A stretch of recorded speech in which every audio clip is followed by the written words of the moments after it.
దేవుడు నీకు కలిగిన చిన్న అవసరతలను కూడా తీర్చగలరు. ఒకరోజు హడ్సన్ టైలర్ గారు తన మిషనరీ జర్నీలో తన సహా సేవకునితో లేదా తోటి మిషనరీతో ఇద్దరు కలిసి వెళ్తున్నారు. వారు అనేకమైన మైళ్ళు కాలినడక మీద వెళ్లి సువార్త ప్రకటిస్తూ దేవుని రాజ్య వ్యాప్తిలో వారు బలముగా వాడబడుతున్నారు.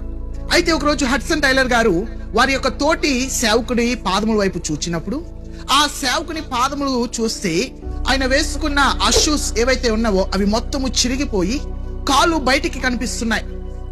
అప్పుడు హడ్సన్ టైలర్ గారు మనసులో ఎంతో బాధపడ్డారయ్యో, దేవుని సేవ చేస్తున్న మాకు, నా తోటి సేవకునికి సరైన వసతులు లేవే, సరైన షూస్ లేవే అని ఆయన మనసులో ఒక చిన్న ప్రార్థన చేశారు. అయ్యా, నీ చిత్తమైతే నీ సేవకునికి ఒక మంచి షూస్ ఇవ్వా అని ప్రార్థన చేసి అక్కడితో విడిచిపెట్టారు.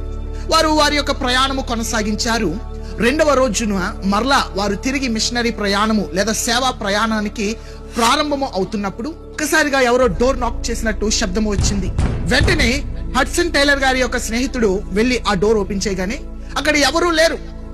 తీరా అక్కడ కింద ఒక బాక్స్, ఒక పార్సిల్ పెట్టబడి ఉన్నది. ఆ పార్సిల్ లో ఏమున్నదా అని చూడాలని చెప్పి ఆ స్నేహితుడు, ఆ సేవకుడు లోపలికి ఆ బాక్స్ ని తీసుకొచ్చినప్పుడు దానిలో చూసినప్పుడు ఆయన పాదములు ఏ సైజ్ అయితే ఉన్నావో, ఆయన ఫీట్ ఏ సైజ్ అయితే ఉన్నావో అవే సైజ్ షూస్ ఫ్రమ్ అడ్రస్ లేకుండా ఓన్లీ 2 అడ్రస్ లో వచ్చింది. ఆ షూస్ చూసినప్పుడు హడ్సన్ టైలర్ గారికి అర్థమైంది అది ఎవరు పంపించారో. దేవుడు నా ప్రార్థన విన్నాడు అని ఆయనకు అర్థమైంది. కానీ ఆ తోటి సేవకుడికి మాత్రము అర్థం కాల. అప్పుడు హడ్సన్ టైలర్ గారు అంటున్నాడు, మిత్రమా, ఈ షూస్ ఎవరు పంపించారో తెలుసా? నా దేవుడు పంపించారు. ఇదిగో, నిన్న నువ్వు నడుస్తున్నప్పుడు చాలా ఇబ్బంది పడడము నేను చూచాను. నీ కాళ్ళు బయటికి రావడము, ఆ షూస్ లో నుంచి బయటికి రావడం నేను చూచాను. నేను వెంటనే ఆ సమయంలో ప్రార్థన చేశా, తండ్రి నీ చిత్తమైతే ఇదిగో నా స్నేహితుడికి షూస్ ఇవ్వు అని ప్రార్థన చేశా. ఇదిగో దేవుడు నా ప్రార్థన విన్నాడు. ఇదిగో ఉదయం కల్లా నీకు దేవుడు నూతనమైన కొత్త షూస్ పంపించారు అని ఆ యొక్క సేవకులిద్దరు సంతోషముతో సాక్ష్యము పంచుకుంటూ దేవుని యందు ఆనందించి ఆ నూతనమైన షూస్ వేసుకొని సువార్త ప్రకటించడము ప్రారంభించారు. దేవుని ప్రియ సంగమా, దేవుడు చిన్న చిన్న అవసరతలను కూడా చూచే దేవుడు. నీ జీవితంలో ప్రార్థన చేసే గుణము నీవు కలిగి ఉంటే దేవుడు ప్రతి అవసరతను తీరుస్తాడు.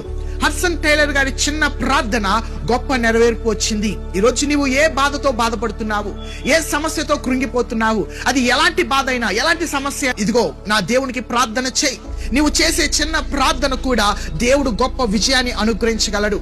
హడ్సన్ టైలర్ గారి ప్రార్థన విన్న దేవుడు ప్రార్థన కూడా వింటాడు. ఈ రోజు నుంచి ప్రార్థన చేయడం మొదలుపెట్టు. దేవుడు ఘనమైన కార్యములు అనుభూతి చెందు నీవే ఒక గొప్ప సాక్షిగా నిలబడు.